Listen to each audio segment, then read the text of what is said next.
तस्मै श्री गुरवे नमः. हरे राम राम राम हरे हरे, हरे कृष्ण कृष्ण कृष्ण हरे हरे. अच्युत दादा म्हणा मागे. अच्युत दादा मागे म्हणा महाराजांच्या. हरे कृष्ण कृष्ण हरे हरे. हरे राम हरे राम राम राम हरे हरे, हरे कृष्ण कृष्ण कृष्ण हरे हरे. पुंडलिक वरदा हरी विठ्ठल सद्गुरु ज्ञानेश्वर तुकाराम महाराज की जय. जय जय रघुवीर समर्थ. आजपासून आपण एका नवीन विषयाला प्रारंभ करतो आहोत. प्रामुख्याने आम्हाला श्रीमद भगवद्गीता किंवा ज्ञानेश्वरी समजून घ्यायची असेल, जगद्गुरु तुकाराम महाराजांच्या अभंग यामधले भावार्थ आम्हाला लक्षात घ्यायचे असतील, तर महाभारताचं अध्ययन अत्यंत आवश्यक आहे. त्यामुळं सुरुवातीला महाभारताच्या संदर्भात माऊली काय म्हणतात हे आपण पाहू, आणि आज महाभारतातल्या काही निवडक कथांचा विचार करू. पहा माऊली काय म्हणतात ते. नाना कथा रूपे भारती प्रकटली असे त्रिजगती, आविष्कारोनी महामती व्यासांचिया. व्यासांनी जे महाभारत लिहिलं या संदर्भात आणखीन एका ठिकाणी माऊली ज्ञानेश्वरीच्या प्रस्तावनेत म्हणते, मध्येच जे म्हणतात, ऐशी म्हणोनी महाभारती जे नाही ते नोहेची लोकी तेही, येणे कारणे म्हणिते पाही व्यासोश्चिष्टित जगत सर्वम. आणि महाभारताचा जर विचार केला तर महाभारताची संहिता आहे 1.25 श्लोकांची. यामध्ये आपल्याला लक्षात येईल की जवळजवळ 4000 कथा आहेत. आपल्याला त्या 4000ला 4000 कथा पाहायच्या नाहीत, त्यातल्या निवडक कथा पाहून त्याच्या पाठीमागच्या भूमिका समजून घ्यायच्या आहेत. सुरुवातीला मी महाभारताच्या संदर्भामध्ये तरुण पिढीच्या मनात कशा प्रकारचे प्रश्न असू शकतात आणि मला कसे प्रश्न विचारले गेले या संदर्भातला एक छोटासा प्रसंग सांगून मग आजच्या या महाभारताच्या विषयाकडे आपण वळणार आहोत. मी नगर जिल्ह्यात असताना, संघाचा प्रचारक असताना, साम्यवादी म्हणवणाऱ्या एका गावात गेलो होतो. माझं कोणी परिचित नव्हतं आणि मी मंदिरावर बसलेलो होतो. मारुतीच्या मंदिरात पोलीस पाटलाचा मुलगा आला, त्यांनी मला घरी नेलं आणि 50 तरुणांना त्यांनी जमवलं. सगळे साम्यवादी, हिंदुत्वाचा लवलेशही त्यांच्या मनात नाही. आणि मग त्यांनी मला प्रश्न विचारले. सगळ्याच प्रश्नाचं नाही, आता आवश्यक असलेल्या प्रश्नाचा उल्लेख करून मी माझ्या विषयाकडे वळतोय. त्यांनी मला पहिला प्रश्न विचारला, अगस्ती नावाचा माणूस झाला का? ऋषी शब्द वापरला नाही, भारतीय असूनही. लक्षात घ्या तरुण पिढीच्या मनात काय असतं बऱ्याच वेळा ते. अगस्ती नावाचा माणूस झाला का? मी म्हटलं तुला शंका का वाटते? त्यांनी सांगितलं, एका आचमनात त्यांनी सागर पिऊन टाकला आणि विंध्य नावाचा पर्वत त्याचा शिष्य होता. हे तर थोतांड आहे, असं कसं होईल? पर्वत कोणाचा शिष्य होतो का? मी त्याला म्हटलं 10,000 वर्षापूर्वी काय झालं हे आपण सोडून देऊ. मी तुला प्रश्न विचारतो, तूही अध्ययन केलेला दिसतोयस. माझ्या प्रश्नाचं उत्तर दे, मग मी तुझ्या प्रश्नाचं उत्तर देतो. मग मी त्यांना असं म्हटलं की 1962 साली चीनच्या बरोबर जे युद्ध झालं त्या युद्धात भारताचा पराभव झाला.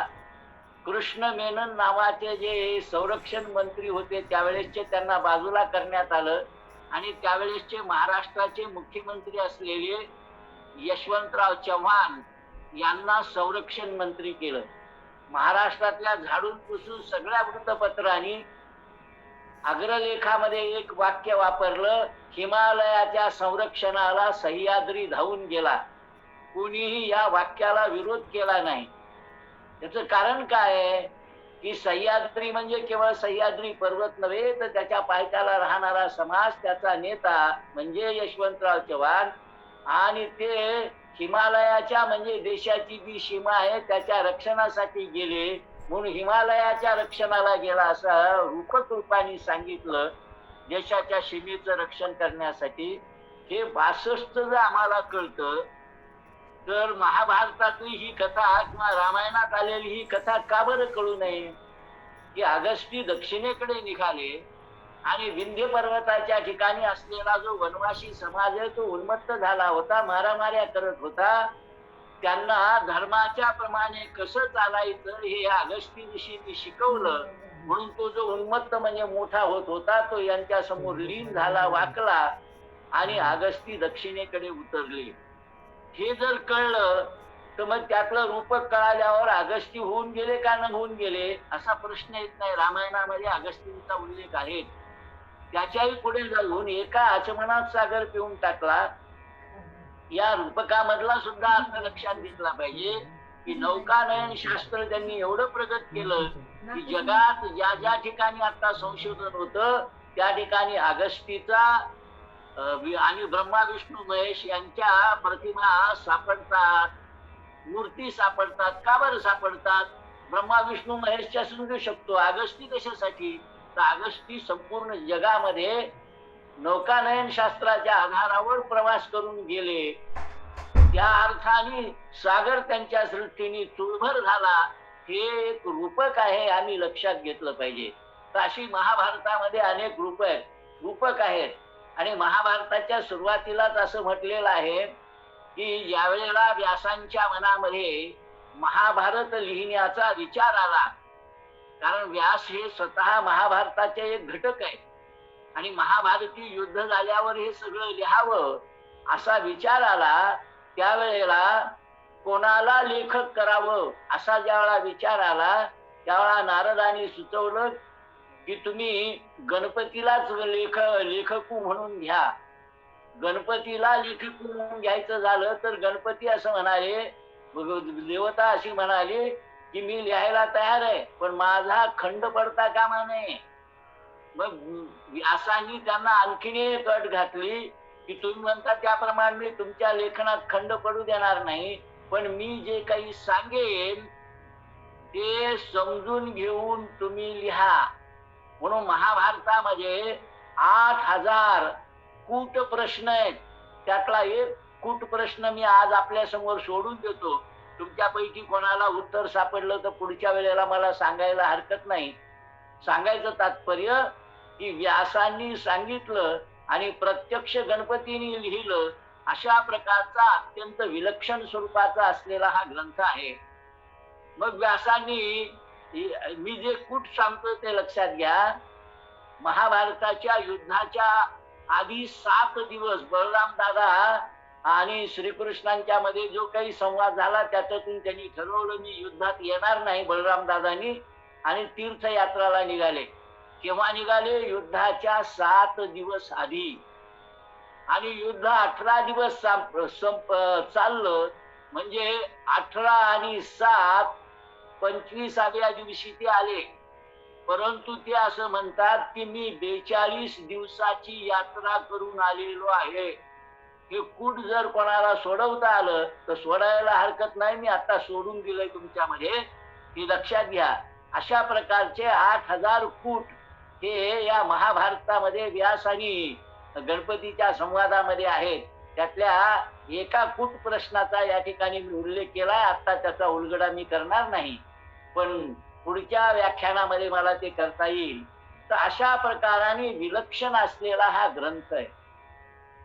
आतापर्यंत सुद्धा, फार पूर्वीच नाही, आज सुद्धा हा ग्रंथ अत्यंत आवश्यक आहे. आपले जे परराष्ट्र मंत्री आहेत यांना एकाने विचारलं, आजच्या काळातलं सांगतो बरं का, या 5-6 महिन्यातलं, जयशंकर यांना, की जर एकच ग्रंथ वाचायचा झाला आणि त्याच्यातून ज्ञान मिळवायचं झालं तर कोणता ग्रंथ वाचावा? त्यांनी क्षणाचाही विलंब न लावता त्यांनी सांगितलं महाभारत वाचावं. बऱ्याच वेळेला काय, पाश्चात्य जग या ठिकाणी आलं ना, युरोपियन, यांनी आमची ज्ञान परंपरा खंडित करण्यासाठी अनेक प्रकारांनी आमच्या मनामध्ये वाईट किंवा नको ते भाव घातले. म्हणाले महाभारत घरात ठेवू नका, कारण कौरव पांडवांचं युद्ध झालं आणि महाभारत म्हणजे युद्धच आहे. महाभारत हा ग्रंथ काही घरात ठेवण्याच्या लायकीचा नाही. म्हणजे घरातून महाभारताला बाहेर काढलं, ते या पाश्चात्यांनी काढलं. वास्तविक पाहता महाभारतामध्येच लिहिलेलं आहे की या पर्वाचं अध्ययन केल्यानंतर आपल्याला काय मिळेल, या पर्वाचं अध्ययन केल्यानंतर आपल्याला काय मिळेल. आणि महाभारत हा ग्रंथ जर त्यामध्ये गीता आहे, ती जर गीता तुम्ही घरामध्ये ठेवणार असाल तर महाभारताचा एक भाग ठेवणार नाही का. तर हे अशा प्रकाराने जगामध्ये आमच्या ज्ञानाची परंपरा नवीन पिढीला जाऊ नये म्हणून काही लोकांनी जर अशा प्रकाराने मनामध्ये भाव उत्पन्न केले असतील तर ते आम्ही काढून टाकले पाहिजेत. आणि महाभारत हा आदर्श स्वरूपाचा ग्रंथ आहे आणि अभ्यास करायचा झाला तर केवळ ग्रंथालयात जाऊन केला पाहिजे असं नाही, आमच्या घरी सुद्धा आम्ही करू शकतो. हे आपल्या निश्चित लक्षात यावं, यासाठी या गोष्टीचा मी उल्लेख केलेला आहे. मी सुरुवातीलाच काही व्याख्यानांच्या मधून सांगितलं की महाभारतातल्या कथा आम्हाला आदर्श स्वरूपात आहेत. आजही काही ना काही स्वरूपाचा आदर्श त्या उत्पन्न करतात.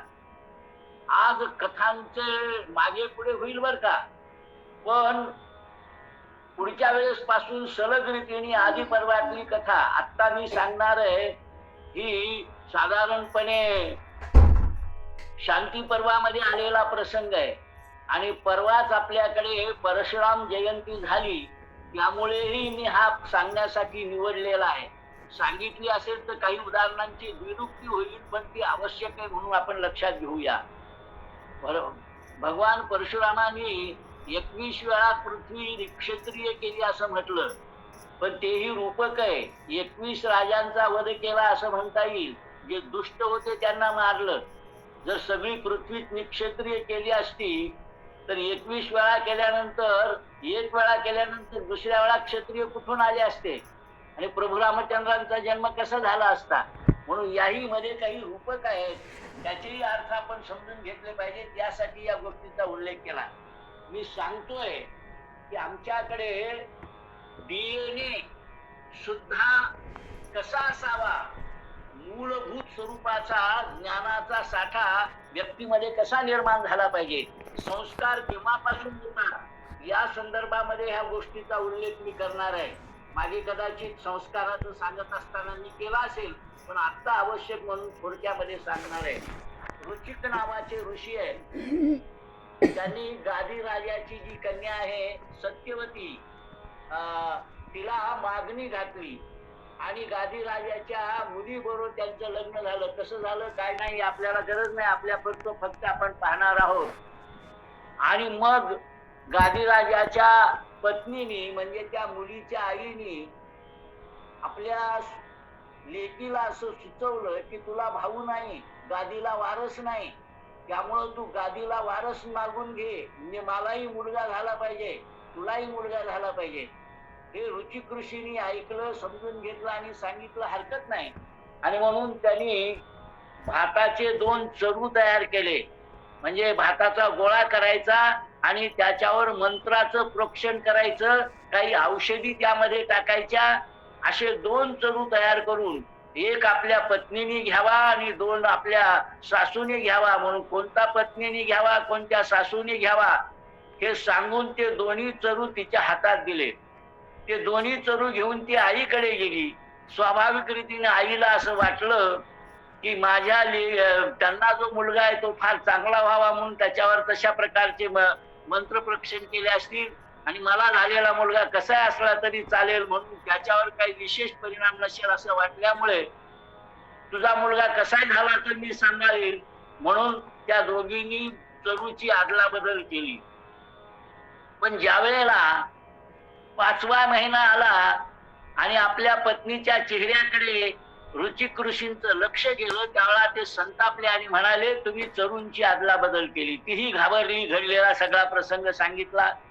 त्यावेळेला ते म्हणाले आता झालं ते झालं, याच्यात काही फार बदल करता येणार नाही. मी तुझ्यासाठी म्हणून सत्वगुणाने युक्त आणि ब्रह्मतेजाने युक्त अशा प्रकारचं वेदांचं अध्ययन करणारा पुत्र तुला जन्माला यावा यासाठी त्याच्यावर योजना केली होती. आणि तुझी आई क्षत्राणी आहे, रजोगुणाने युक्त आणि राजा शोभेल अशा प्रकारचा पराक्रम करणारा वीर पुरुष उत्पन्न व्हावा अशा प्रकारचं त्याच्यावर मी मंत्राचं प्रोक्षण केलं होतं. आता तुम्ही आदला बदल केल्यामुळे आणि तुला राज्य नसल्यामुळे तुझा मुलाला तर गादी मिळणार नाही, पण तो रजोगुणाने युक्त असेल म्हणजे तो रागीट होईल आणि क्षात्र कर्म करायला लागेल. आणि तुझा भाऊ मात्र राजघराण्यात जन्माला असला आला तरी तो सत्वगुणाने युक्त असल्यामुळे गादी सोडून जाईल. ती म्हणाली माझ्या वडिलांच्या म्हणजे भावाचं गादीचं काय होईल ते मला माहित नाही, पण माझा मुलगा क्षत्रिय गुणाने युक्त नको. तर ते म्हणाले थोडा रागीट तरी होईल. तुझा मुलगा तुला क्षत्रिय गुणाने युक्त नसेल तर ठीक आहे, तुझ्या माघारी काय होईल ते होऊ द्या म्हणतेस ना. तर तुझा नातू मात्र क्षत्रिय गुणाने युक्त होईल. तो नातू म्हणजे परशुराम. आणि म्हणून डीएनए मध्येच त्या प्रकारचं घातलं होतं म्हणून परशुराम पराक्रमी झाले आणि त्यांनी दुष्ट असलेल्या राजांना मारलं, जनतेला त्रास दिला नाही. ते कसे दुष्ट होते याचं महाभारतात आणि आणखीन पुष्कळ वर्णन आहे, मी त्याच्या खोलात जात नाही. तर परशुरामांच्या जन्माची ही कथा सुरुवातीला मी आता सांगितली. आता दुसऱ्या एका कथेचा या ठिकाणी महाभारतातलाच उल्लेख करणार आहे की ज्याच्यामुळे आमची तरुण पिढी जी आहे जी ज्या वेळेला निरनिराळ्या ठिकाणी अन्य देशात जाते, ते जर महाभारताचं अध्ययन करून गेले, त्यांनी महाभारतातल्या आम्ही सांगतो त्या कथा ऐकल्या. लक्षात घ्या, व्यासांनी महाभारतानंतर 18 पुराण लिहिले आणि 18 पुराण लिहिण्याचं उद्दिष्ट सांगताना त्यांनी एका श्लोकात सांगितलं. तो श्लोक सुद्धा महत्वाचा आहे. ते म्हणतात अष्टादश पुराणेषु व्यासश्च वचनम द्वयम परोपकाराय पुण्याय पापाय परपीडनम. परोपकार ते पुण्य, पाप ते परपीडा, अनिक नाही जोडा दुजायाशी. गती तेच मुखी नामा ते स्मरण, अधोगती दानशन विन्मुखता. जगद्गुरु तुकाराम महाराजांनी जणू काही या श्लोकाचं भाषांतर करून आपल्या अभंगामध्ये लिहिलंय. मला आता त्याच्या खोलात जायचं नाही. सांगायचं तात्पर्य आमच्याकडच्या इतिहासाची व्याख्या सुद्धा अशीच आहे. इतिहासाची व्याख्या करताना इतिहासकार असं म्हणतात, धर्मार्थ काम मोक्षानाम उपदेश समन्वितम पूर्ववृत्त कथायुक्तम इतिहास प्रत्यक्षते. पूर्ववृत्त नुसतं रटाळ पद्धतीने सांगितलं तर कोणी ऐकणार नाही. तर कथायुक्तम, कथेच्या माध्यमामधून तुम्ही ते सांगा. अशा प्रकाराने महाभारतामध्ये या विविध स्वरूपाच्या कथा आल्या आहेत. त्या कथांच्या मधल्या काही कथांचा आज आपल्याला उल्लेख करायचा आहे. त्यातली पहिली कथा मी आज आपल्या समोर जी मांडणार आहे. महाभारताची सुरुवातच मुळी दुष्यंत शकुंतलेपासून झालेली असल्यामुळे त्याचाही उल्लेख करावा लागेल. मी आता ज्या अत्यंत तपस्वी आणि राजगादी सोडून विश्वामित्र म्हणजे गादी राजाचा मुलगा डीएनए मध्ये राजघराण्यात जन्माला आला असला तरी त्याच्यामध्ये ब्रह्मतेजाचे गुण डीएनए मध्ये जे काही त्या चरूच्या रूपाने आले होते, त्यामुळे राजगादी सोडून तपश्चर्याला निघाले. आणि त्यांची तपश्चर्या भंग करण्यासाठी म्हणून मेनका आली. आपल्या सगळ्यांना ही कथा माहिती आहे, पण आता सुरुवात म्हणून त्याचा उल्लेख करतोय. आणि मेनकेच्या प्रेमात ते पडले. मेनकेनी त्यांच्या बरोबर जो काही काळ घालवला 1-1.5 वर्षाचा, त्यामध्ये मेनकेला एक कन्या झाली. आणि त्या अप्सरांच्या बाबतीत हाही एक विशेष आहे की आपलं काम झालं की त्या निघून जातात. त्याप्रमाणे मेनकेनी आपल्या त्या मुलीला त्याच ठिकाणी सोडलं आणि मेनका निघून गेली. विश्वामित्राला आपली तपश्चर्या भंग झाली याचं दुःख झालं, त्यामुळे तेही त्या ठिकाणाहून निघून गेले, दुसऱ्या तपश्चर्याला लागले. आणि ती मुलगी जंगलामध्ये एकाकी अवस्थेमध्ये ते 2-3 तासाचं बाळ तशाच प्रकाराने रडत होतं.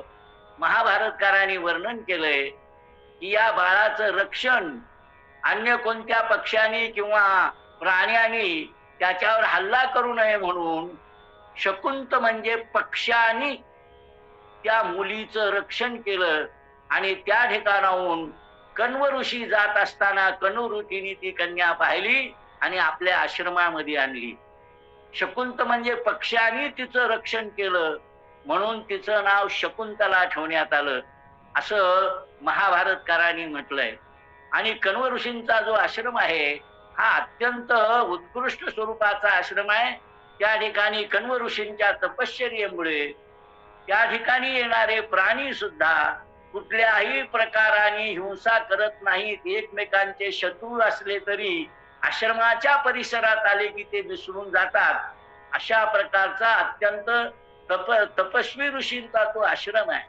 त्या आश्रमामध्ये ही मेनकेची आणि विश्वामित्राची कन्या वाढत होती. या ठिकाणी आणखीन एका गोष्टीचा उल्लेख करतो. विश्वामित्रांची तपश्चर्या एक वेळा जरी भंग झाली असली तरी दुसऱ्या वेळा त्यांनी तपश्चर्याला प्रारंभ केल्यानंतर जगामध्ये सर्वप्रसिद्ध असलेला वेदांच्या मध्ये सर्वश्रेष्ठ मंत्र म्हणून ज्या मंत्राची गणना आपण करतो तो गायत्री मंत्र. ओम भूर्भुवः स्वाहा तत्सवितुर्वरेण्यं भर्गो देवस्य धीमहि धियो यो नः प्रचोदयात्. हा मंत्र गायत्री मंत्र हा विश्वामित्र ऋषी त्या विश्वामित्रांचा आहे असं आपल्याला लक्षात येईल. तर एक वेळा तपश्चर्या भंग झाली म्हणजे सर्वस्व संपलं असं नाही, तर त्यानंतर सुद्धा तपश्चर्या करून आणि आता ओघाने आलंय म्हणून या ठिकाणी विश्वामित्रांचा विषय थोडासा लांबून तो पूर्ण करतो आणि मग इकडच्या कथेकडे वळतो. विश्वामित्रांना असं वाटत होतं मी जरी राजा असलो तरी माझ्यामध्ये ब्राह्मणत्वाचे गुण आहेत, त्यामुळं मला ब्राह्मणत्वाची ब्रह्मपदाची किंवा ब्रह्मर्षी लक्षात घ्या. राजांच्या मधला जो ऋषी आहे त्याला राजर्षी म्हणतात आणि ब्राह्मणांच्या मधला जो ऋषी आहे त्याला ब्रह्मर्षी म्हणतात. तर विश्वामित्र आणि वशिष्ठ यांच्यामध्ये वाद सुरू झाला थोडासा. विश्वामित्रांना असं म्हणायचं होतं की मी ज्ञान घेतलंय त्यामुळे तुम्ही मला ब्रह्मर्षी म्हणा. आणि त्यावेळेसच्या ऋषी मंडळाचे अध्यक्ष वशिष्ठ ऋषी असल्यामुळे वशिष्ठ ऋषींनी मान्यता दिली तर ते पद मिळतं. म्हणून ब्रह्मर्षी पदासाठी विश्वामित्राची तपश्चर्या सुरू झाली. एकाच देहामध्ये एक वर्ण सोडून दुसऱ्या वर्णात जाता येतं का असं जे विचारतात त्यांनी ही कथा निश्चित ऐकावी. प्रयत्नांती परमेश्वर या न्यायाने वर्ण सुद्धा बदलता येतो हे या विश्वामित्र आणि वशिष्ठांच्या कथेमधून आपल्याला लक्षात येईल. मी फार खोलात जात नाही पण आणखी या गोष्टीचा थोडासा उल्लेख करतो. विश्वामित्र हे तर क्षात्रगुणांनी क्षात्राणीच्या म्हणजे उदरातून निर्माण झाल्यामुळे ते गुण काही प्रमाणात त्यांच्याकडे होतेच. जरी ब्रह्मत्वाच्या गुणांचा त्यांच्याकडे जास्त वाटा साठा होता तर क्षत्रिय कुळात जन्माला आल्यामुळे तेही गुण त्यांच्यामध्ये असल्यामुळे मला तुम्ही ब्रह्मर्षी पद देत नाही म्हणून त्यांच्या पुत्रांची हत्या केली असंही सांगितलं जातं. मला त्याच्या खोलात जायचं नाही. रामायणामधला प्रसंग मी सांगितला की विश्वामित्रांनी रामचंद्रांना यज्ञाच्या रक्षणासाठी नेलं. त्यावेळा ते ब्रह्मर्षी होते तर ते ब्रह्मर्षी पद कसं मिळालं या संदर्भातला एक प्रसंग सांगून महाभारतातल्या या कथेकडे वळतो. शरद ऋतूची पौर्णिमा होती. अरुंधती आणि वशिष्ठ चांदण्यामध्ये बसले होते. आमच्याकडे चंद्राच्या प्रकाशात बसावं असं सांगितलंय. चंद्राच्या प्रकाशात बसले होते आणि त्या दिवशी विश्वामित्रांनी ठरवून टाकलं होतं की हा म्हातारा मला काही ब्रह्मर्षी पद द्यायला तयार नाही, याच्या डोक्यामध्ये धोंडा घालून याला मारून टाकायचं. असा विचार करून शास्त्रगुणाचा थोडासा भाव असल्यामुळे ते धोंडा घेऊन उभे होते. वशिष्ठांच्या त्या झोपडीच्या पाठीमागच्या बाजूला. त्यावेळेला वशिष्ठ असं म्हणाले आपल्या पत्नीला अरुंधतीला, की हे अरुंधती, ती म्हणाली चांदणं काय टपोरं पडलंय. तर त्यावेळेला विश्वामित्र आपलं वशिष्ठ असं सहजरीतीने म्हणून गेले की विश्वामित्राच्या तपश्चर्येसारखं. विश्वामित्राला पाठीमागून हादरात बसला हे ऐकून की माझ्या तपश्चर्येसारखं चांदणं पडलंय असं म्हणतात. त्यावेळेला अरुंधतीने विचारलं की मग असं जर त्याचं एवढं तपश्चर्याचं पुण्य आहे आणि चांदणं त्याच्या इतकं टपोरं पडलंय असं म्हणता, तर तुम्ही त्यांना ब्रह्मर्षी पद का देत नाही? त्यावेळेला वशिष्ठाने असं म्हटलं की ब्रह्मश्री पद देण्यासाठी 99.999 अशी तयारी झाली, पण 001 अंश राहिलाय आणि तो म्हणजे अजून त्यांनी क्रोध जिंकला नाही.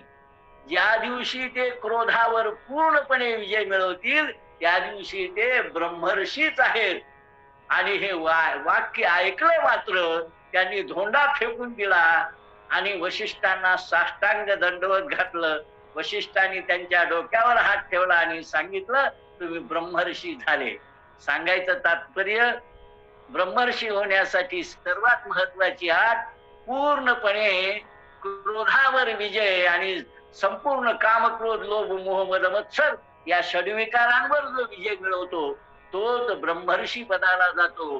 क्षात्र कुळात जन्माला येऊन राजर्षी होण्याच्या ऐवजी ब्रह्मर्षी होण्याची ज्यांनी इच्छा बाळगली आणि शेवटीला ब्रह्मर्षी झाले, त्यांचाच मंत्र सर्वश्रेष्ठ रीतीने आपण नेहमी म्हणत असतो. मी आता सांगितल्याप्रमाणे गायत्री मंत्र हा विश्वामित्र ऋषी त्यांची ही कथा थोडक्यामध्ये मी आपल्या समोर मांडलेली आहे. आता आवश्यक वाटत होती तेवढी.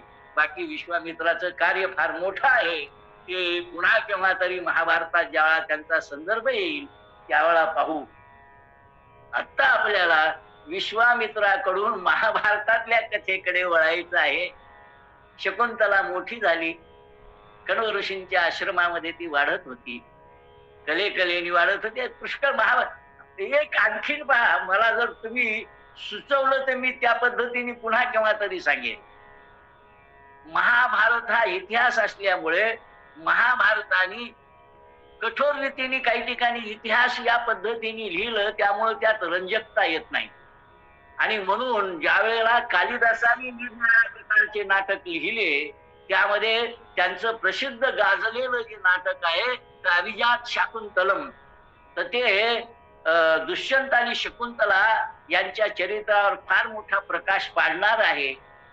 त्याचा संदर्भ केव्हा सांगायचा झाला आणि ते नाटक विस्ताराने मांडायचं झालं तर मी केव्हा तरी मांडेल. आता करमणुकीचा किंवा आणखीन दुसरा विषय नसल्यामुळे मी त्याच्या खोलात जात नाही. महाभारतात ही जी दुष्यंत शकुंतलेची कथा आली आहे ती कशा प्रकारची आहे ही मी या ठिकाणी आपल्या समोर मांडतो आहे. दुष्यंत राजा सगळीकडे प्रवास करत करत शिकारीला आला असताना तहान लागलेली होती आणि कण्व ऋषींच्या आश्रमामध्ये आला. त्यावेळा कण्व ऋषी नव्हते. कण्व ऋषी नसले की आश्रमाची पूर्ण जबाबदारी या शकुंतलेवर असायची. तर शकुंतलेने राजाचं स्वागत केलं, त्याला पाणी प्यायला दिलं. आणि म्हणून आश्रमातलं जे चित्र आहे तर हरिणाच्या बाजूला वाघ किंवा सिंह बसू शकतात अशा प्रकारचं आहे. कारण पूर्णपणे, आणि हा त्या काळचा एक नियम आहे अलिखित. आमच्याकडे सगळेच काही लिखित स्वरूपात सांगितले नाही, अलिखित नियम. नियम काय आहे की ज्यावेळा ऋषींच्या आश्रमात जायचंय त्यावेळा शस्त्रास्त्र खाली काढून यायचं. पायामध्ये अवघड आहे सांगणं, काही न घालता यायचं. आश्रमात प्रवेश करायचा जोडे बाहेर, ते राजकारणाचे असो कुठलेही असो, आणि मग आश्रमामध्ये यायचं. ऋषींच्या आश्रमाचं ते पावित्र्य होतं. राजा आला, शकुंतलेने स्वागत केलं. लव आर्ट फर्स्ट साईट असं काहीतरी इंग्रजी वाक्य आहे, मी त्या इंग्रजी वाक्याच्या खोलात जात नाही. आणि शकुंतलेकडे पाहून या दुष्यंताच्या मनामध्ये ही आपली पत्नी भावी अशा प्रकारचा विचार आला. आणि अशा प्रकारचा विचार मनात आल्यानंतर आश्रमाची माहिती ते ठेवत असत. राजे लोक कोणत्या आश्रमात काय चाललंय काय नाही हे त्यांना माहित असे. ते म्हणाले की कण्व ऋषींची कन्या आहे असं तू सांगतेस, परंतु मी ऐकलंय की कण्व ऋषींना कन्या नाही. मग तू कोण आहेस? आणि ज्या अर्थी माझ्या मनामध्ये तुझ्या विषयीचा प्रेमभाव उत्पन्न झाला, त्या अर्थी तू ब्रह्मकन्या नाहीस, तू क्षात्र कन्या असली पाहिजेस. ठीक आहे, जाऊ द्या. हे प्रेमाच्या मध्ये सुद्धा असा संवाद असतो का नाही, ज्याचा त्यांनी पाहायचाय. महाभारतात आलेला संवाद मी फक्त सांगितला.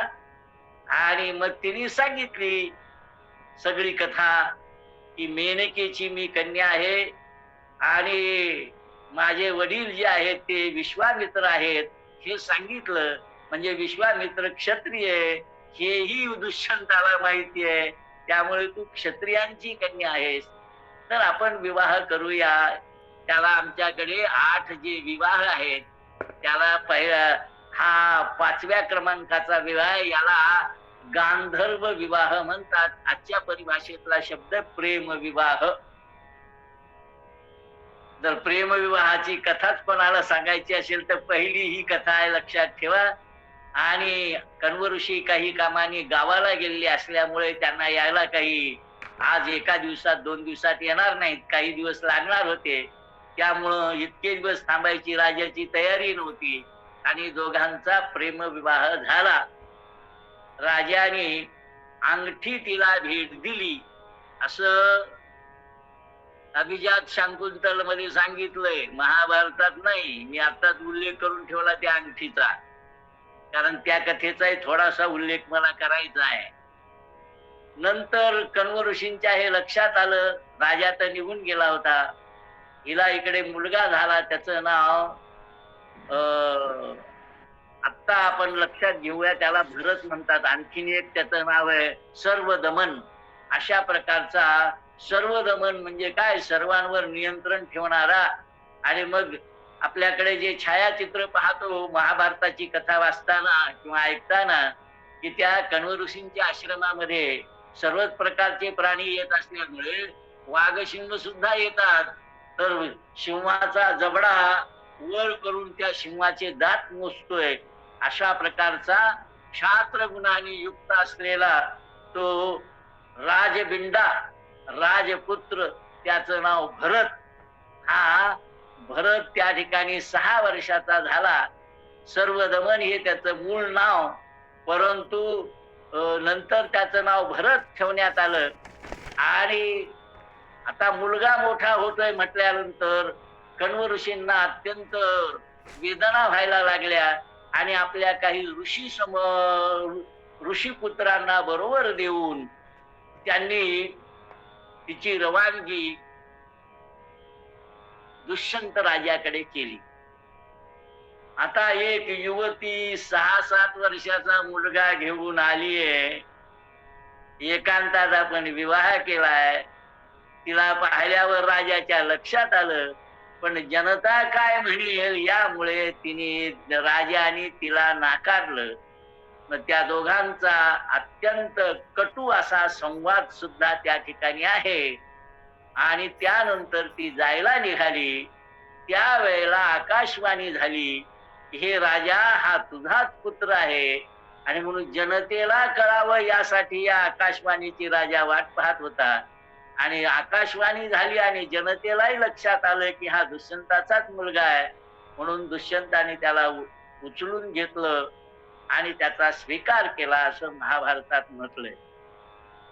परंतु मी मघा म्हटल्याप्रमाणे त्याचाही उल्लेख थोडासा करतो.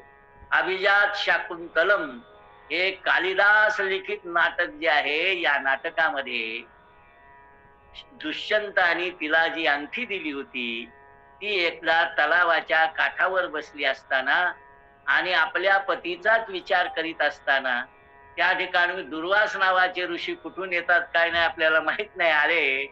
आणि काहीतरी त्यांनी मागितलं पण यांनी दिले नाही म्हणून राग आला. आणि ते म्हणाले, कारण तिने पाहिलंच नाही ना त्यांच्याकडे, ते म्हणाले की तू ज्याच्या स्मरणामध्ये हे सगळं मला विसरलीस माझा स्वागत करण्याचं, तो तुला विसरून जाईल. त्यामुळे राजा तिला विसरला असं. आणि मग दुष्यंत त्या ठिकाणाहून ती राजाच्या ठिकाणाहून निघून गेली. काही काळ ती स्वतंत्र रीतीने राहिली, भरताला वाढीत होती. अशी ती कथा फार रोचक आहे. ती मात्र कथा रोचक आहे, पण महाभारतातली कथा जी आहे ती एवढीच आहे की दुष्यंताला त्या ठिकाणी आकाशवाणी झाली आणि आकाशवाणी झाल्यानंतर दुष्यंतानी शकुंतलेचा स्वीकार केला, मुलाचा स्वीकार केला. आणि या देशाला पहिला जो सम्राट मिळाला त्याचं नाव भरत. या भरतावरून या देशाला भारत हे नाव पडलं. म्हणजे आज नव्हे तर 1947 पूर्वीही नव्हे, त्याच्या आधी गांधार देश वगैरे असा एक अखंड भारत या भरताच्या नेतृत्वाखाली एकसंध झाला. त्यांनी जे अश्वमेध यज्ञ केला त्यावरून आपल्याकडे समुद्र पर्यंत आया है एक राठी, स्वराज्यम वैराज्यम पारमेष्टम समुद्र पर्यंत आया है एक राठी. आम्ही दररोज भोगतो आरतीनंतर, त्याचा अर्थ कधी पाहत नाही. तर समुद्र पर्यंत आहे हा एक राठी, तिन्ही बाजूनी समुद्र वलयांकित पृथ्वीचा एक राजा व्हावा, त्याला आमच्याकडे सम्राट म्हणतात. तसा भरत हा या देशाचा पहिला सम्राट झाला की ज्याच्यावरून, त्याच्या आधी झालेल्याचा वेगळा इतिहास, ज्याच्यावरून या देशाला भारत हे नाव पडलं. अशा प्रकारचा भरत नावाचा हा सम्राट. याच्या संदर्भात काही गोष्टी पुढे ज्या सांगायच्या त्या मी आता सांगणार नाही. मला ज्याचा परिणाम समाजावर होतो किंवा समाजाला ज्या कथा सांगितल्या पाहिजेत अशी एक पुढची कथा आधी आज सांगणार आहे. त्या कथेकडे आपण पाहूया. ती कथा ही अत्यंत महत्वाची आहे. वेळेकडे थोडस पाहतोय त्या कथेला सुरुवात करण्याच्या आधी. ती कथा आहे, आपल्या सगळ्यांना कच देवयानी हे नाव ऐकलं असेल. ती कथा आज मी प्रामुख्याने आपल्या समोर मांडणार आहे.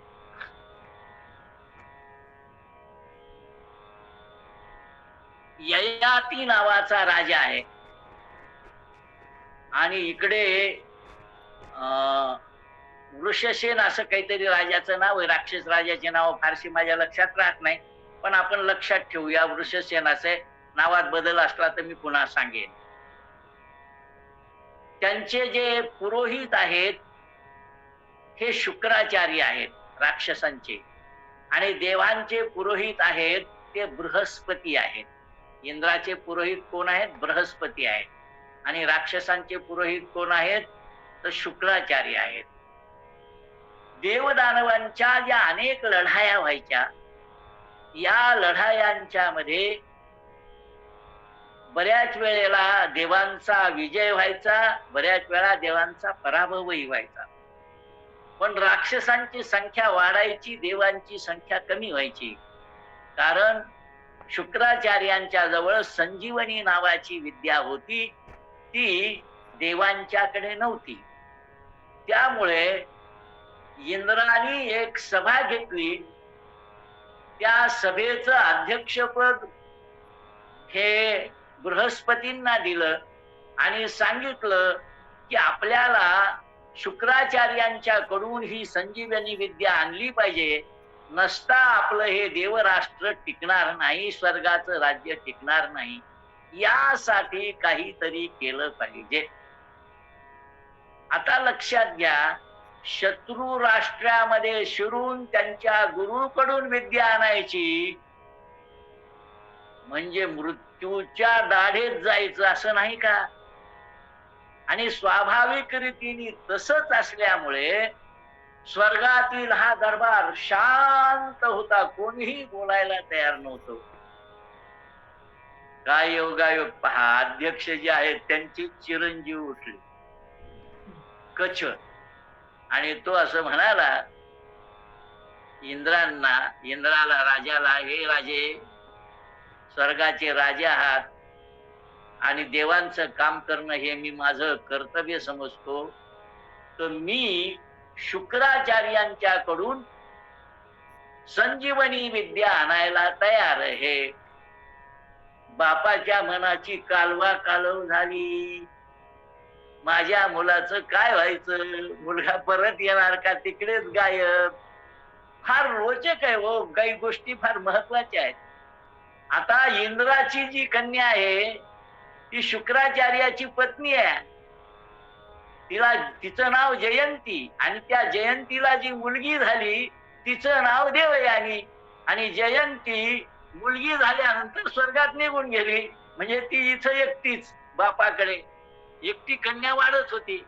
सांगायचं तात्पर्य की देवयानी ही शुक्राचार्यांच्या आश्रमामध्ये वाढत होती, आणि कचानी शुक्राचार्यांच्याकडून संजीवनी विद्या आणण्याचं मान्य केलं, आणि त्याप्रमाणे संजीवनी विद्या आणण्यासाठी कच शुक्राचार्यांच्याकडे आला. आमच्याकडे फसवून ज्ञान घेतलं तर काय होतं, त्याच्या कथा अनेक आहेत. कर्णाचं काय झालं, घेतलेली विद्या शेवटपर्यंत फळाला गेली नाही, फसवून घेतली ना, ब्राह्मण आहे असं सांगून घेतली ना. त्यामुळे कचानी ठरवून टाकलं, पूर्वीपासूनच होतं, जे काय आहे ते स्पष्ट सांगायचं. त्यांनी सांगितलं मी बृहस्पतीचा मुलगा आहे, पण मला तुमच्याकडून सुद्धा ज्ञान घ्यायचंय, गुरुकडून ज्ञान मिळालं. हा हा तसंच आहे. तो आता विषय नाही, ही कथा आपण पूर्ण पाहूया, त्याच्याविषयी पुन्हा बोलूया. तो आला आणि गुरूंना स्पष्ट शब्दात सांगितलं की मी बृहस्पतीचा मुलगा आहे, विद्या घ्यायला आलोय. माझे वडील जरी देवांचे गुरु असले तर ते सर्वज्ञ नाहीत, अनेक प्रकारच्या विद्या तुमच्याकडे सुद्धा आहेत, त्या घ्याव्यात. परिपूर्ण ज्ञानाने व्हावं, ज्ञान प्राप्त करावं या इच्छेने आलोय, मला स्वीकार करणार का नाही. त्याने म्हणाले, अरे ज्ञान घेण्याला पात्र विद्यार्थी आम्ही शोधत असतो, आणि तुझ्यासारखा बृहस्पतीचा मुलगा आला आणि मी तुला नाकारील कसा. राहा माझ्या आश्रमामध्ये, तुझी पात्रता पाहून मी तुला विद्या देईन. आणि मग काही गोष्टी त्यांनी सांगितल्या, पण संजीवनी विद्या हे शेवटचा प्रयोग आहे. पण गुरूंच्याकडे राहिल्यानंतर काय काय करावं लागतं, म्हणजे सर्वच करावं लागतं. या कचाची जर कथा आपण ऐकली ना, महाभारतातून मुळातून ऐकली पाहिजे. मी थोडक्यात वर्णनच करतोय, काही प्रमाणात वर्णन करतोय. कच हा एक उत्कृष्ट नट आहे, त्याला नृत्य जमतं, गायन जमतं. म्हणजे प्रामुख्याने आम्ही बऱ्याच वेळा समजतो की नृत्य आणि गायन हा महिलांचा विषय. नृत्य गायन जमतं, उत्कृष्ट नट आहे, वक्ता उत्कृष्ट आहे. त्यामुळं वाणीवर वेदांचं अध्ययन असल्यामुळे प्रभाव आहे, शुद्ध वाणी आहे, वक्ता आहे, नृत्य आहे, गायन आहे. अशा पद्धतीने परिपूर्ण असलेला हा कच आहे. गुरूंना प्रसन्न करण्यासाठी सर्व प्रकारची कामं करतो, आणि गुरूंना प्रसन्न करायचं झालं की गुरूंना जे आवडतं त्यांना प्रसन्न करावं लागतं. देवयानी एकुलती एक गुरुकडे वाढलेली, मग ती म्हणायची, कचा मला तुझं ते नृत्य दाखव, की नृत्य सुरू करावं लागायचं. नृत्य गायन याने मोहित करून टाकलं होतं पिता आणि कन्येला, गुरुला आणि त्यांच्या कन्येला. परंतु ही जी आवळा वार्ता राक्षसांच्या राजाला कळली, त्यावेळेला त्यांनी आपल्या, आणि गुरूंना परतून बोलण्याची शक्यता नाही, त्यांच्या समोर काही चालत नाही, म्हणून परस्परच काहीतरी करावं म्हणून कचाला त्यांनी मारून टाकला, आपली माणसं पाठवून. राक्षसच ते. संध्याकाळी कच आला नाही. देवयानीने सांगितलं, बाबा कच आला नाही. त्यांनी ध्यान लावून पाहिलं, मृत्यू पावलेला आहे. संजीवनी विद्येचा उपयोग केला, तो आला संध्याकाळी परतून. लक्षात घ्या, रूपकांच्या रूपाने सुद्धा या रूपांचा अर्थ मी सांगेन, पण महाभारतात जे वर्णन केलं ते सांगेल. रूपकाविषयी विचारलं तर पुन्हा केव्हा तरी सांगेल. दुसऱ्या वेळा त्यांनी काय केलं, त्याला मारलं, त्याचे तुकडे निरनिराळ्या ठिकाणी टाकून दिले, तरीही त्याला उठवलं तुकडे गोळा करून. आता शेवटीला शुक्राचार्य हे जरी गुरु असले, ज्ञानी असले, तरी राक्षसांचे आहेत ना. त्यामुळे त्यांच्याजवळ राहिल्यामुळे त्यांच्या काही प्रवृत्ती येणारच की नाही त्यांच्यामध्ये.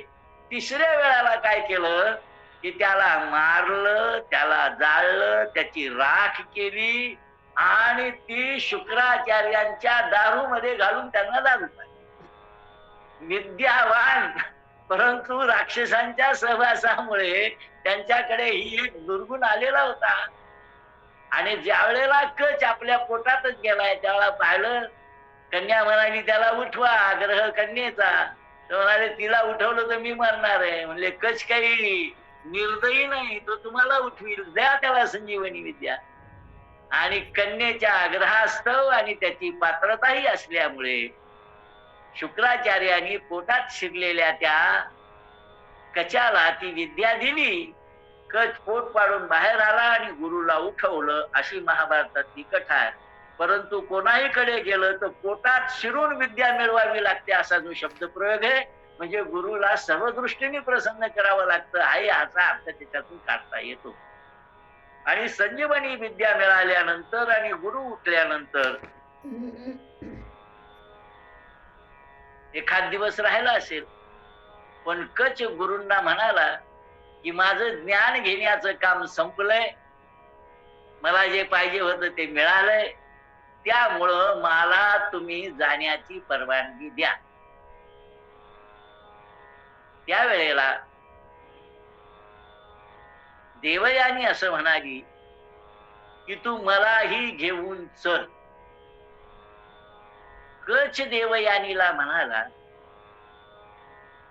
तू गुरुची कन्या आहेस, मी तुझ्याकडे भगिनी भावानी पाहिलं आहे, प्रेयशी म्हणून पाहिलं नाही. तुझं माझ्यावर एकतर्फी प्रेम आहे, त्यामुळे मी तुला घेऊन जाणार नाही. कारण मी तुझ्याकडे भगिनी भावानीच पाहिलेला आहे. तो तुझा प्रश्न आहे, तू मला काय पाहावं, पण माझं तुझ्यावर विषय रूपाने प्रेम नाही, त्यामुळे मी तुझ्याशी लग्न करू शकत नाही, मी तुला नेणार नाही. संतापलेल्या देवयानीने त्याला शाप दिला की तू जी विद्या घेऊन जातो आहेस ती तुला फळणार नाही. त्याला कचानेही तिला एक शाप दिला की तू ब्रह्मकन्या आहेस, पण तुला कोणीही ब्रह्म ऋषी कुमार स्वीकारणार नाही. आणि तू जे म्हणालीस की मला विद्या फळणार नाही, पण मी ज्याला विद्या देईल तिचा उपयोग तो करू शकेल, असं म्हणून देवयानीला शाप देऊन आणि देवयानीनी त्याला शाप देऊन त्या ठिकाणाहून कच गेला. मला या ठिकाणी असं सांगायचं आहे की या शाप आणि उशापाचं जाऊ द्या, पण परदेशात जाणाऱ्या व्यक्तीला, ज्ञान घेणाऱ्या जाणाऱ्या व्यक्तीला कच देवयानीची ही कथा सांगितली की बाबा रे, तू ज्ञान घेण्यासाठी चाललास, दुसऱ्या कोणाला घेऊन यायचं नाही सोनियाला. असं जर महाभारतातली ही कथा त्यांना शिकवली असती तर आमच्या डोक्यावर मिरे वाटायला एक परकीय बाई बसली नसती.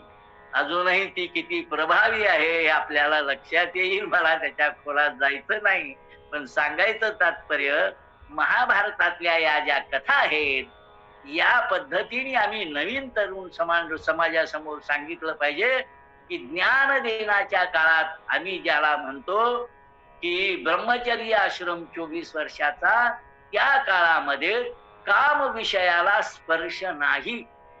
ब्रह्मचर्य आश्रम सोडल्यानंतर मग त्या गोष्टीला अर्थ आहे. नाहीतर बऱ्याच वेळा मी सांगत असतो की जाऊ द्या, मी सांगितले पाहिजे त्यामुळं आता त्याचा उल्लेख करत नाही. तो निघून गेला आणि इकडे देवयानी मात्र अत्यंत व्यथित झाली. त्या विद्येचं काय झालं काय नाही, शुक्राचार्यापासून सुद्धा ही विद्या कशी निघून गेली याविषयीचं वृत्तांत मी पुन्हा केव्हा तरी सांगेल. महाभारतातल्या कथेकडे आपल्याला पुढे वळायचंय. देवयानीला आश्रमात करमेना म्हणून देवयानीला राजधानीमध्ये नेऊन आणि त्या वृषपर्व्याची जी कन्या आहे ती देवयानीच्याच साधारणपणे वयाची 1 वर्षांनी फरक असलेली शर्मिष्ठा तिचं नाव, मैत्रिणी मैत्रिणी होऊन राहावं म्हणून राजधानीत सोडलं. आणि हे सगळे म्हणून ज्या वेळेला निरनिराळ्या ठिकाणी वनविहार करत असताना पोहून झाल्यानंतर देवयानी वर आली आणि काही कोणीकडे लक्ष न देता तिने आपली साडी किंवा आपलं वस्त्र गुंडाळण्याच्या ऐवजी त्या शर्मिष्ठेचं वस्त्र गुंडाळलं. ती एक तर राजकन्या, त्यामुळं ती चिडली, माझं वस्त्र कसं घेतलंस म्हणून. तर ती म्हणाली मी लक्ष दिलं नाही, घेतलेलं आहे. आणि या वादातून त्या दोघींच्या मध्ये जो काही वादविवाद झाला, देवयानी एकटी होती, बाकी सगळ्या मैत्रिणी तिच्याच होत्या, त्यामुळे ते वस्त्रही काढून घेतलं आणि तिला त्याच ठिकाणी सोडून देऊन ते निघाले. विहिरीमध्ये ही एकटी देवयानी लपून बसली आहे, बाहेर येता येत नाही अशी स्थिती नाही, अंगावर वस्त्र नाही. आणि त्या ठिकाणाहून ययाती राजा जात असताना ययाती राजाला म्हणजे राजा कोण आलाय त्यांना हाक मारली आणि त्यांनी पाहिलं एक कन्या आहे, तिला हात देऊन त्यांनी वर काढलं. देवयानी परिचय करून घेतला. यांनी आपलं उत्तरीय वस्त्र, वरचं जे वस्त्र आहे ते तिला दिलं, तिने ते गुंडाळलं आणि तिने सांगितलं की हे राजा, तू माझं पाणी ग्रहण केलंस, त्यामुळे तू माझा पती आहेस. लक्षात घ्या, पाणी ग्रहण याचा अर्थ काय, संस्कृत शब्द आहे. विवाहामधला तो एक प्रमुख विधी आहे. पत्नीचा हात, त्या युवतीचा हात हातात घेऊन अग्नीला प्रदक्षिणा मारणं, या संस्काराचं नाव आहे पाणी ग्रहण. आणि देवयानी असं म्हणते की तू माझं पाणी ग्रहण केलंस, तू माझा पती आहेस. पण त्यांनी सांगितलं तुझे वडील तपस्वी आहेत, ते माझा स्वीकार करतील का? तर त्यांनी सांगितलं ते निश्चित स्वीकार करतील. जर ऋषींनी स्वीकार केला, ऋषींनी जर मान्यता दिली तर मी तुझ्याशी विवाह करीन, असं ययाती राजा म्हणाला. आणि ययाती राजाला शुक्राचार्यांनी मान्यता दिली. परंतु इकडे जे घडलं ते असं की देवयानीने सांगितलं की शर्मिष्ठेने माझा अपराध केलाय, मला अपमानित केलंय, त्यामुळे तुम्ही राक्षसांचं राज्य सोडा. कन्येच्या एका अर्थाने आहारी असलेले हे शुक्राचार्य, तिच्यावर अत्यंतिक प्रेम असल्यामुळे कन्या म्हणून त्यांनी राजाला कळवलं की माझ्या मुलीचा तुझ्या मुलीने अपराध केलाय, माझ्या मुलीला प्रसन्न केल्याशिवाय मी तुमच्या राजधानीत राहणार नाही, मी सुद्धा हे राज्य सोडून जाणार, कारण तुम्ही माझ्या मुलीचा अपमान केला.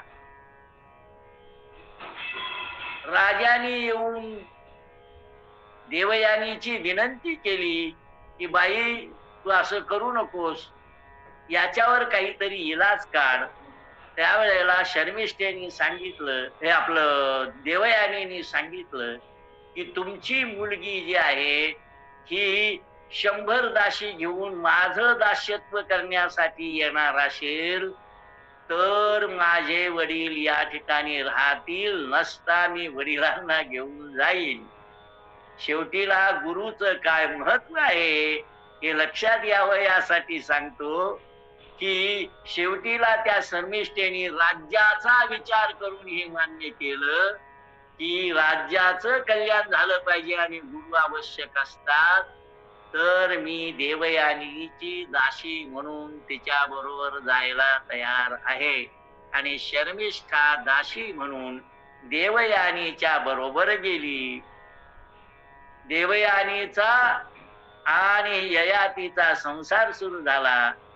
हिला काही कामात मदत करण्यासाठी दासी पाहिजे नव्हती, तर तिला खाले दाखवण्यासाठी आणलं होतं. तर गावाच्या बाहेर एक झोपडी बांधून त्या झोपडीमध्ये राहायला परवानगी दिली. राजधानीत तिने यायचं नाही, पाय ठेवायचा नाही, एवढंच तिने माझं दास्यत्व करायचं, अशा रीतीने तिला गावाच्या बाहेर, राजधानीच्या बाहेर झोपडीमध्ये राहण्यासाठी राजकन्याला तिने सांगितलं. आणि ही मात्र या ठिकाणी राजाच्या वैभवामध्ये राजधानीमध्ये आलेली आहे.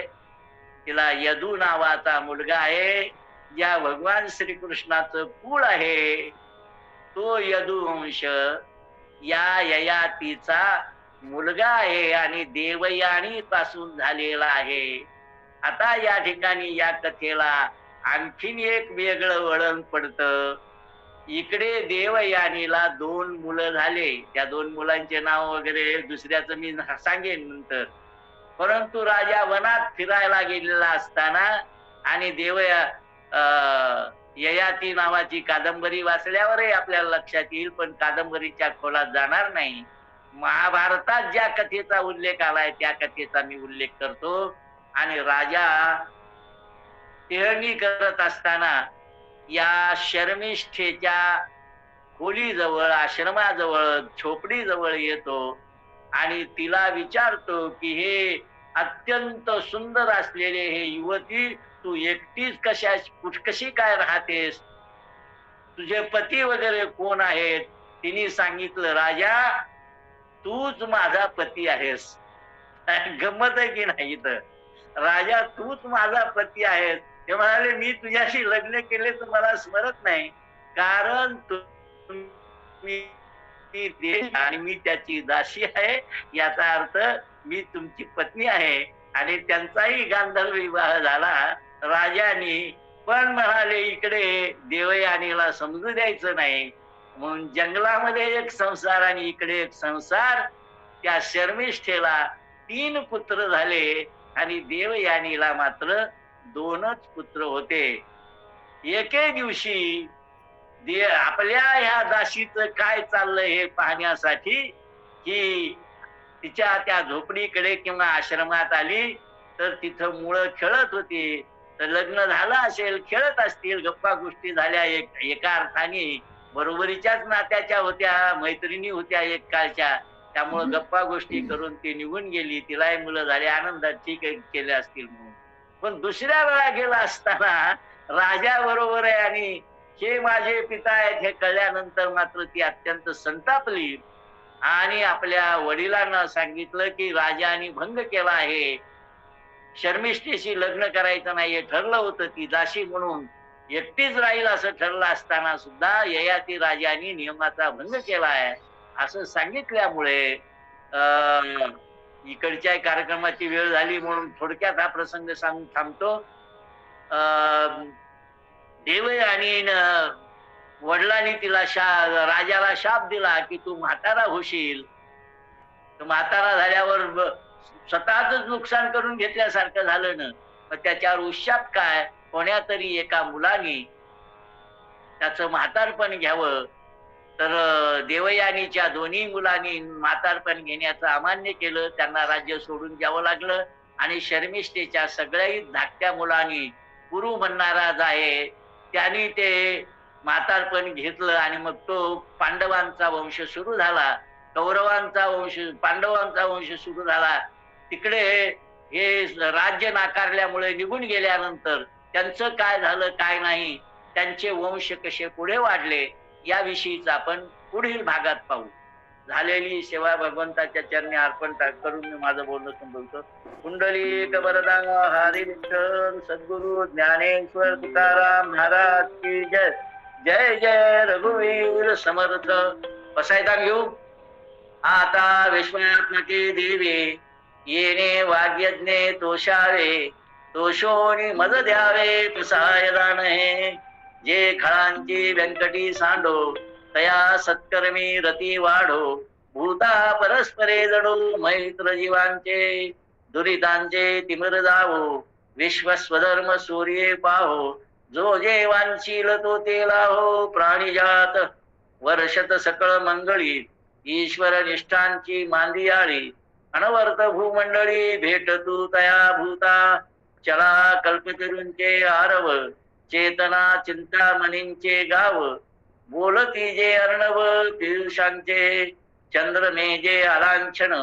मारतंड जे तापहीन, ते सर्वाई सदा सज्जन. सोयरे हो तू किंबहुना सर्वसुखी पूर्ण होणी तिही लोकी भजी जो आदि पुरुषी अखंडित आणि ग्रंथोपजीविये विशेषे लोकीये दृष्टा दृष्ट विजये होवावेजी येथ म्हणे श्री विश्वेश्वराव आ होईल दान पसावो येणे बरे ज्ञान देव सुखिया झाला येणे बरे ज्ञान देव सुखिया झाला येणे बरे ज्ञान देव सुखिया झाला कुंडली कवर